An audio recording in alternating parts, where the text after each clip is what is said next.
ঠিক আছে, খাবে খাবে খাবি, মেয়ে বাড়ি নিয়ে যাবো।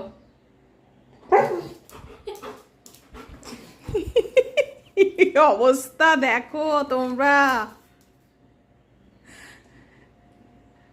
শুধু অবস্থাটা দেখো, দুর্বলের উপর সবলের অত্যাচার দেখো। চাটুকুটু করে নেবে। কেন করছো কোকো? খেতে দাও দিদিকে।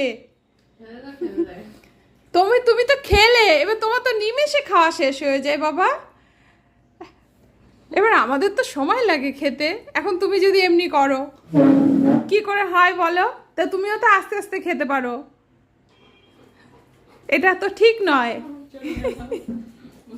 কি বুঝতে পেরেছো? তুমি কি তোমার সমস্যাটা, ও বাবা আবার চটি চটি সুন্দর এসে গেল। দ্যাট